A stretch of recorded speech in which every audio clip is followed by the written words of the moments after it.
इस एनिमे के स्टार्ट में हम एक बच्चे को देखते हैं जो कि एक प्लेन क्रैश की साइड पे मिलता है। किसी को भी समझ में नहीं आता कि आखिर इतने भयानक प्लेन क्रैश में बच्चा बचा कैसे। इस बच्चे का नाम यू होता है एंड ये चल नहीं सकता क्योंकि इसके दोनों पैर खराब होते हैं। सबको लगता है कि यू के पेरेंट्स प्लेन क्रैश में मारे गए होंगे, इसीलिए यू अब अनाथ है एंड इसका इस दुनिया में अब कोई भी नहीं है। यू को एक हॉस्पिटल में एडमिट कर दिया जाता है जहाँ पे यू अपनी जिंदगी के 3 साल बिताता है एंड वहीं पे उसको एक बार ये बूढ़ा आदमी मिलता है जो ऊपर चढ़ के कुछ उल्टे सीधे मंत्र बोल रहा होता है। यू कहता है वो अंकल जी नीचे आ जाइए वरना सही में ऊपर चले जाएंगे, जिसपे बूढ़ा आदमी कहता है कि वेल मैं यही चाहता हूँ, मैं उस दूसरी दुनिया में जाने का ही मंत्र याद कर रहा हूँ जो वहाँ ऊपर है। यू पूछता है सच्ची में, जिसपे ये यू को बताता है हाँ, और वो उसी दुनिया से आया एंड उस दुनिया में भी हम ही लोग रहते हैं एंड हम लोगों की लाइफ आपस में कनेक्टेड है। उस वर्ल्ड के पर्सन और इस वर्ल्ड के पर्सन के इंटरेस्ट और डिसलाइक्स सेम होते हैं एंड अगर वहाँ पे किसी पर्सन की डेथ हो जाती है तो इस वर्ल्ड में भी किसी न किसी रीजन से वो आदमी मर जाता है। यू बोलता है मुझे भी ले चलो उस दुनिया में, जिसपे ये कहता है मैं खुद तो जा नहीं पा रहा हूँ, तुम्हें कहाँ से ले चलूं। इसके बाद हम देखते हैं कि एक फैमिली यू को अडॉप्ट कर लेती है एंड वो लोग एक फ्लावर शॉप चलाते हैं। यू अब बड़ा हो चुका है एंड उसका एक बचपन का दोस्त है हारू। ये दोनों ही बहुत अच्छे दोस्त हैं एंड हारू बहुत ही ज्यादा एथलेटिक और फास्ट है एंड अपने स्कूल में वो बहुत ही ज्यादा पॉपुलर है। पहले तो सिर्फ हारू और यू साथ में घूमते थे, लेकिन अब हारू की एक गर्लफ्रेंड भी बन गई है जिसका नाम है कोटोना एंड अब ये तीनों साथ में घूमते हैं। एक दिन ये तीनों साथ में घूम रहे होते हैं, तभी कोटोना हारू से कहती है कि मुझे एक दुकान पता है जहाँ पे बहुत टेस्टी ऑरेंज मिलते हैं। हारू और यू कहते हैं तो चलो फिर, लेकिन एक प्रॉब्लम होती है, उस दुकान पे जाने के लिए उन लोगों को ये सीढ़ियाँ चढ़नी पड़ेंगी। हारू समझ जाता है कि यू तो ये सीढ़ियाँ चढ़ नहीं सकता, तो वो कोटोना से कहता है छोड़ो मेरा मन नहीं ऑरेंज खाने का, हम लोग बाद में कभी चलेंगे एंड कोटोना उसकी बात को मान जाती है। लेकिन यू समझ जाता है कि हारू ऐसा क्यों कह रहा है एंड तभी वो यू से कहता है कि अरे हाँ याद है मुझे जल्दी से घर जाना होगा, मुझे कुछ काम है एंड फिर वो वहाँ से चला जाता है। यू सीधा अपने घर जाता है एंड वहाँ पे अपने बेड पे जाके लेट जाता है क्योंकि अंदर ही अंदर उसे थोड़ा बहुत तो बुरा लगा ही था एंड अभी हमें पता चलता है कि यू भी सीक्रेटली कोटोना को थोड़ा पसंद करता है, लेकिन क्योंकि वो हारू का बहुत अच्छा दोस्त है इसीलिए वो अपनी फीलिंग्स को छुपा के रखता है। अब हम देखते हैं कोटोना वापस अपने घर जा रही होती है, लेकिन तभी उसे लगता है कि कोई उसका पीछा कर रहा है एंड थोड़े टाइम बाद उसका शक कंफर्म हो जाता है एंड कोई आदमी सच में उसका पीछा कर रहा होता है एंड ये तुरंत ही यू को फोन मिला देती है और यू से कहती है कि मेरी मदद करो, कोई मेरा पीछा कर रहा है। असल में लड़की थोड़े कम दिमाग की होती है। आई मीन यू के बारे में जानते हुए भी इसने क्या सोच के पुलिस या फिर हारू को ना मिला के यू को मिला दिया, लेकिन फिर भी यू तो इससे प्यार करता था। वो तुरंत ही अपनी सिस्टर साकी के पास जाता है और उससे कहता है गाड़ी निकालो जल्दी एंड वो लोग गाड़ी से कोटोना के पास जाने लगते हैं। इधर हम देखते हैं कि इस आदमी ने कोटोना को पकड़ लिया एंड वो बस उसे मारने वाला होता है, लेकिन तभी वहाँ पे यू आ जाता है और पूरी स्पीड में उन लोगों की तरफ बढ़ता है, लेकिन उसको थोड़ी सी देर हो जाती है एंड ये किलर कोटोना के पेट में अपना चाकू घुसेड़ देता है और फिर वहाँ से भाग जाता है। कोटोना गिरने वाली होती है लेकिन तभी यू उसे पकड़ लेता है। अब तभी वहाँ पे हारू भी आ जाता है और वो कोटोना को देखता है और बोलता है क्या हुआ इसे, जैसे इतना बड़ा चाकू इसको घुसा हुआ इसके पेट में नहीं दिख रहा है। यू उसे बताता है कि एक आदमी इसे चाकू मार के भाग गया एंड कोटोना की जान खतरे में है। हारू तुरंत ही कोटोना को गोद में उठाता है और यू से कहता है तुमने इसे बचाया क्यों नहीं, एंड वो पागलों की तरह हॉस्पिटल की तरफ भागने लगता है, इतना पागलों की तरह कि वो चलती रोड क्रॉस करने लगता है। तभी उन लोगों के सामने एक ट्रक आ जाती है जो उन दोनों को बस कुचलने वाली होती है, लेकिन तभी यू उन दोनों को आके बचा लेता है एंड वो तीनों दो गाड़ियों के बीच में बस पिस के मरने वाले होते हैं, लेकिन तभी कुछ ऐसा होता है जो किसी ने भी एक्सपेक्ट नहीं किया था। ये दोनों एक दूसरी ही दुनिया में पहुंच जाते हैं। हारू बोलता है अरे हम लोग स्वर्ग में आ गए क्या,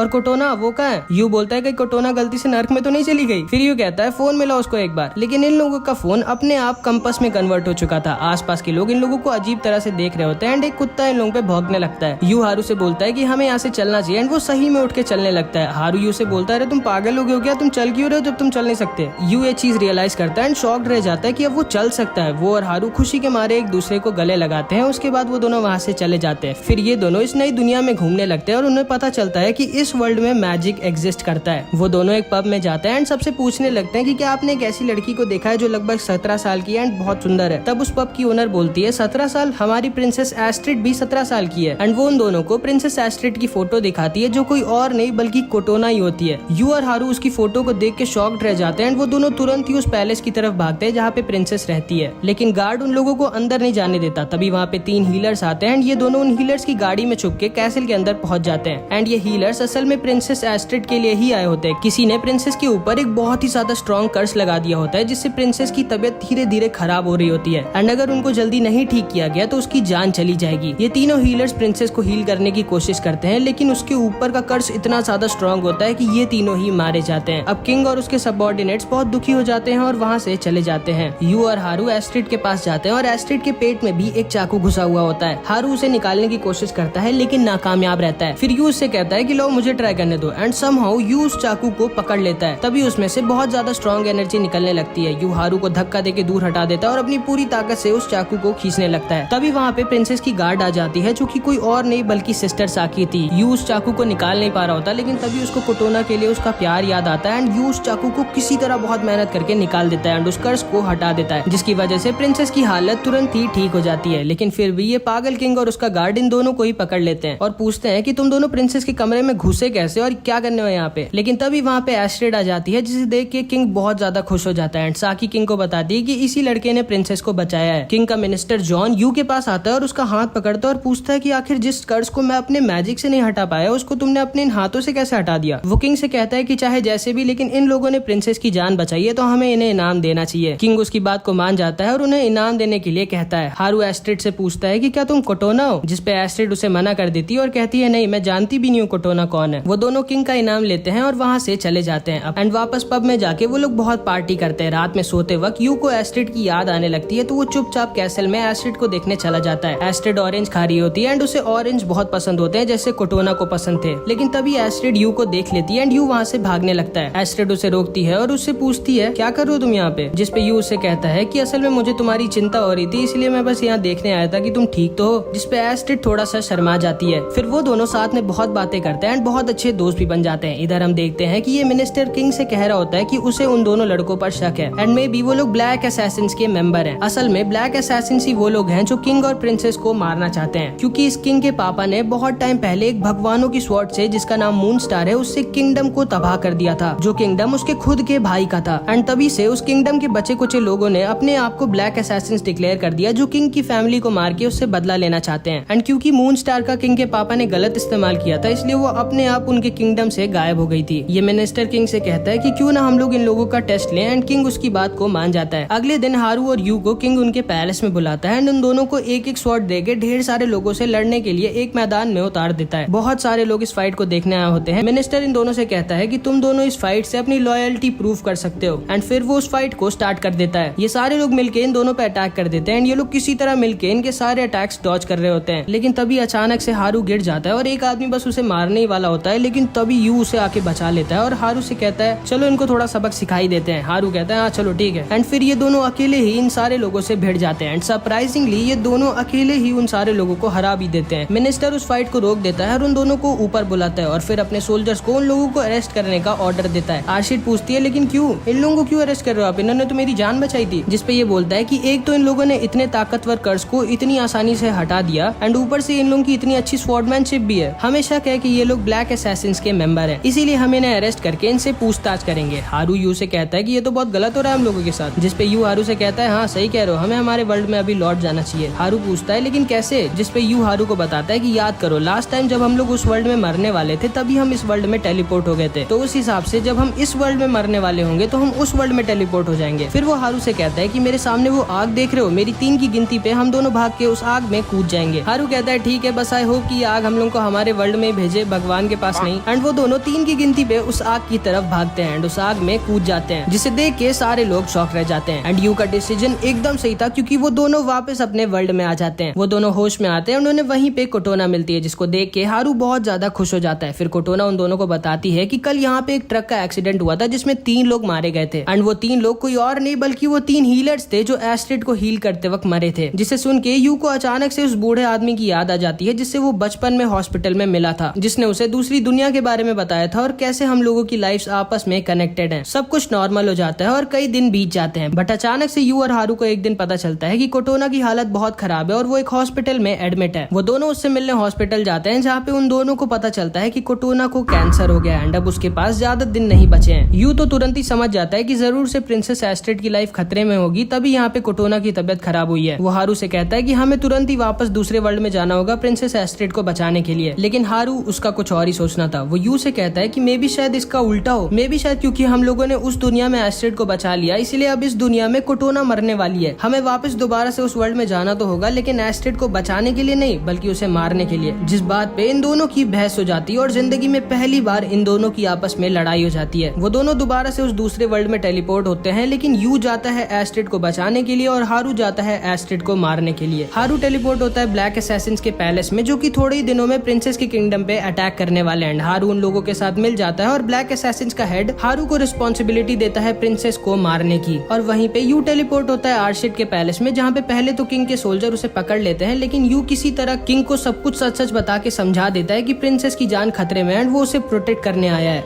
एंड किंग उसकी बात को मान जाता है एंड किंग उसे रिस्पॉन्सिबिलिटी देता है आर्शिड को प्रोटेक्ट करने की। एंड अब ये दोनों बेस्ट फ्रेंड्स एक दूसरे के राइवल बन चुके हैं। इसके बाद हम देखते हैं कि आर्शिड और यू साथ में खड़े होते हैं एंड आर्शिड यू को एक डैगर देती है और उससे कहती है कि मैं नहीं चाहती मेरी वजह से तुम दोनों बेस्ट फ्रेंड्स में लड़ाई हो, एंड अगर सच में तुमको तुम्हारी फ्रेंड कोटोना को बचाने के लिए मेरी जान की जरूरत है तो लो मार दो मुझे इससे। जिस पे यू आर्शिड से कहता है कि नहीं, मैं तुम्हें और कोटोना दोनों को ही बचाना चाहता हूँ और अगर मैं सच बताऊँ तो मैं तुम्हें ज्यादा बचाना चाहता हूँ। जिससे सुन के आर्शिड एकदम शांत हो जाती है और अंदर ही अंदर बहुत खुश हो जाती है। हारू और ब्लैक असैसिन्स इन लोगों पर अटैक कर देते हैं। हारू अकेले ही सबको मारते मारते आर्शिड की तरफ बढ़ रहा होता है, लेकिन तभी उसके सामने यू की सिस्टर साकी आ जाती है जिसे हारू एक बार में हरा देता है और उससे कहता है माफ करना लेकिन मुझे कोटोना को बचाना ही होगा, और वो आर्शिड की तरफ बढ़ने लगता है। लेकिन तभी वहाँ पे यू आ जाता है और अब ये दोनों बचपन के दोस्त एक दूसरे के सामने खड़े होते हैं। यू हारू से बोलता है कि तुम गलत कर रहे हो, तुम्हें समझना होगा कि तुमने अगर एस्ट्रिड को मार दिया तो कोटोना भी मारी जाएगी। लेकिन हारू तो उसकी बात सुनने नहीं वाला था। वो यू से कहता है कि मैं जानता हूँ तुम एस्ट्रिड से प्यार करते हो और कोटोना तुम्हारे लिए कुछ भी नहीं लगती, तो तुम तो झूठ बोलोगे ये एस्ट्रिड को बचाने के लिए, लेकिन मैं भी कोटोना से प्यार करता हूँ एंड उसके लिए आज मैं एस्ट्रिड को मार के रहूंगा। एंड हारू के ये बोलते ही यू और हारू में बहुत ही भयानक लड़ाई स्टार्ट हो जाती है। दोनों एक दूसरे को बहुत टक्कर देते हैं एंड लास्ट में वो दोनों ही एक दूसरे के सीने में अपनी अपनी तलवार घुसेड़ देते हैं एंड वापस से अपने वर्ल्ड में आ जाते हैं। यू फिर से हारू से कहता है कि तुम गलत कर रहे हो, जिसपे हारू यू से कहता है नहीं तुम गलत कर रहे हो। तभी यू को याद आता है कि उस वर्ल्ड में उसकी सिस्टर को कुछ सोल्जर्स ने पकड़ लिया था एंड उनकी जान खतरे में थी, जिसका मतलब था कि इस वर्ल्ड में भी उसकी सिस्टर की जान खतरे में है। वो हारू से कहता है कि जल्दी मेरी बहन के पास चलो। एंड इधर हम देखते हैं कि सिस्टर साकी की जान सच में खतरे में होती है। उसके पास वही किलर आया होता है जिसने कोटोना को मारा था एंड वो साकी को बस मारने वाला होता है, लेकिन तभी ये दोनों वहाँ आके उसे बचा लेते हैं एंड वहाँ से अपनी कार में बैठ के भागने लगते हैं। एंड अब यू हारू से कहता है देखा उस वर्ल्ड में सिस्टर साकी की जान खतरे में थी, इसीलिए इस वर्ल्ड में भी साकी की जान खतरे में थी एंड इसी तरह से हम लोगों की लाइफ आपस में कनेक्टेड है। एंड अब क्योंकि हम लोगों ने इस वर्ल्ड में सिस्टर साकी को बचा लिया है तो मतलब उस वर्ल्ड में भी सिस्टर साकी अब सेफ होंगी। एंड अब जाके हारू को यू की बात का यकीन होता है एंड वो समझ जाता है कि यू सही कह रहा है। फिर वो यू से पूछता है लेकिन आखिर किलर को पता कैसे चला कि सिस्टर साकी तुम्हारे साथ तुम्हारे घर पे रहती हैं, जिसको सुन के यू शॉक्ड रह जाता है और वो सारा खेल समझ जाता है। एंड तभी उन लोगों की कार का एक्सीडेंट हो जाता है एंड वो दोनों वापस से दूसरी दुनिया में टेलीपोर्ट हो जाते हैं। यू और हारू इन लोगों के पास आते हैं एंड यू जॉन से कहता है कि मैं समझ चुका हूँ तुम्हारा सारा खेल, जिसपे जॉन कहता है क्या बक रहे हो। यू कहता है कि मैं जानता हूँ कि तुम ही प्रिंसेस को मारना चाहते हो। किंग कहता है ऐसा नहीं हो सकता, जिसपे यू उसे बताता है मेरे पास 3 प्रूफ्स हैं। पहला तो मैंने सिर्फ आप तीनों को ही बताया था कि सिस्टर साकी मेरे साथ मेरे घर पे रहती है, फिर उस किलर को कैसे पता चला कि सिस्टर साकी कहाँ रहती है। दूसरा हमारे वर्ल्ड का किलर और जॉन लगभग एक जैसे ही दिखते हैं। एंड तीसरा जॉन के पास से उस कर्ज की स्मेल आती है जो आर्शिड के ऊपर था। जॉन हंसता है और कहता है कि तुम पागल हो चुके हो एंड वो किंग से कहता है कि हमें अभी के अभी इन दोनों को अरेस्ट कर लेना चाहिए, जिसपे आर्शिड जॉन से कहती है नहीं मुझे भी यू पर भरोसा है एंड मुझे भी तुम्हारे पास से उस कर्ज की स्मेल आती है। सबको जॉन पर शक हो जाता है। अब जॉन समझ जाता है कि अब वो पकड़ा गया तो वो अपना असली चेहरा सबके सामने लाता है एंड जॉन कोई और नहीं बल्कि ब्लैक असैसिन्स ग्रुप का लीडर और उसके किंग के पापा का भाई ही होता है, जो अपना बदला लेने के लिए ये सब कर रहा होता है। एंड वो आर्शिड को पकड़ के वहाँ से भागने लगता है। यू उस पर अटैक करने की कोशिश करता है लेकिन जॉन की शील्ड बहुत ज्यादा स्ट्रॉन्ग होती है। जॉन आर्शिड को मारने की कोशिश करता है लेकिन यू आके उसे बचा लेता है और खुद बहुत ज्यादा इंजर्ड हो जाता है। अब आर्शिड और हारू जॉन को मिलकर हराने की कोशिश करते हैं लेकिन जॉन बहुत ही ज्यादा स्ट्रॉन्ग होता है एंड ये दोनों उसके सामने बिल्कुल भी नहीं टिकते। यू को लगता है कि शायद यही उसका अंत है, लेकिन तभी उसके सामने ये बूढ़ा आदमी दोबारा से आ जाता है और यू से बोलता है काफी टाइम बाद मिल रहे हैं हम लोग, मुझे नहीं पता था कि तुम ही हो वो चोजन हीरो। फिर वो यू को अपनी स्टिक देता है और कहता है ध्यान से, मैं तुम्हें एक बहुत ही बड़ी जिम्मेदारी दे रहा हूँ। एंड फिर वो वहाँ से जाने लगता है और कहता है कि अब टाइम आ चुका है मेरा वापस भगवानों से मिलने का। एंड फिर वो वहाँ से चला जाता है। इधर हम देखते हैं कि जॉन अपने ओरिजिनल फॉर्म में आ चुका था एंड उसने आर्शिड को पकड़ लिया था और हारू भी बहुत ही ज्यादा इंजर्ड हो चुका था एंड जॉन उसे बस खत्म करने वाला होता है, लेकिन तभी यू बीच में आके उसके वार को स्टिक से रोक देता है एंड वो स्टिक अपने ओरिजिनल फॉर्म में आ जाती है एंड वो स्टिक कुछ और रे बल्कि भगवानों की स्वॉर्ड मून स्टार होती है, जिसे देख के किंग जॉन और सारे लोग शॉक्ड रह जाते हैं। जॉन आर्शिड को लेके वहाँ से भागने लगता है, लेकिन तभी वहाँ पे आर्शिड का पेट आके यू को उड़ा ले जाता है एंड यू हवा में जॉन का एक हाथ काट देता है और आर्शिड को बचा लेता है। फिर जॉन और यू में बहुत ही भयानक लड़ाई होती है एंड यू जॉन पर भारी पड़ने लगता है। जॉन समझ जाता है कि वो ऐसे यू को नहीं हरा सकता, इसीलिए वो आर्शिड के ऊपर एक मैजिकल अटैक यूज कर देता है, जिसको बचाने के चक्कर में यू दोबारा से खुद इंजर्ड हो जाता है और जमीन पर गिर जाता है। जॉन यू से कहता है कि लड़ाई खत्म हुई, तुम हार गए, लेकिन तभी वो नोटिस करता है कि यू की स्वॉर्ड उसके पास नहीं है एंड तभी पीछे से हारू उड़ते हुए मून स्टार को लेके आता है और जॉन के सर में उस तलवार को घुसेड़ देता है, जिससे जॉन मारा जाता है एंड ये लोग उस वॉर को जीत जाते हैं। सब लोग आके यू और हारू का शुक्रिया अदा करते हैं एंड तभी वहाँ पे एक मैजिकल गेट ओपन हो जाता है। आर्शिड यू और हारू से कहती है कि तुम दोनों को जल्दी उस गेट में घुस जाना चाहिए क्योंकि ये गेट जल्दी ही बंद हो जाएगा एंड इसके बंद होने के बाद ना तो कभी इस दुनिया से उस दुनिया में कोई जा पाएगा और ना ही उस दुनिया से कोई इस दुनिया में आ पाएगा। हारू यू का हाथ पकड़ता है और उसे लेके जाने लगता है, लेकिन तभी आर्शिड उसे पीछे से रोकती है और उसे गले लगा लेती है और उसने उसके लिए ने जो कुछ भी किया उसके लिए वो उसको थैंक यू कहती है। हारू बोलता है जल्दी करो यू, गेट बंद होने वाला है। एंड वो यू को लेके उस गेट में घुस जाता है। वो लोग बीच रास्ते में होते हैं लेकिन तभी यू अपना मन बना लेता है एंड वो हारू का हाथ छोड़ देता है। हारू बोलता है यू ये तुम क्या कर रहे हो, जिसपे यू हारू से कहता है थैंक यू हारू, लेकिन मुझे अब जाना होगा एंड अब हम फिर से मिलेंगे किसी अगले जन्म में। एंड वो वापस आर्शित के पास लौट जाता है और हारू वापस अपनी दुनिया में। हारू जब वापस आता है तब उसे पता चलता है कि सब लोग यू के बारे में भूल चुके हैं एंड यू की जगह अब हारू ने ले लिया। एंड असल में यू कोई और नहीं बल्कि हारू ही होता है उस दूसरी दुनिया का। एंड पता नहीं कैसे यू गलती से इस वर्ल्ड में आ गया था एंड इसी वजह से उन लोगों के इंटरेस्ट भी इतने सेम थे। लेकिन अब यू वापस अपने वर्ल्ड में लौट चुका है और आर्शित के साथ वो खुशी खुशी रह रहा है, जैसे यहाँ पे हारू कोटोना के साथ। एंड यहीं पे ये एनिमे खत्म हो जाती है। आई होप कि तुमको ये वीडियो अच्छी लगी होगी। वीडियो अच्छी लगी तो लाइक जरूर से कर देना एंड कमेंट्स में जरूर बताना कि तुम्हारी एज कितनी है। एंड अगर तुमको ऐसी हिंदी एनिमे स्टोरीज देखना पसंद है तो हमारे चैनल एनिमेडी को सब्सक्राइब भी कर देना। मिलते हैं अगले हफ्ते एक नई वीडियो के साथ। Bye bye.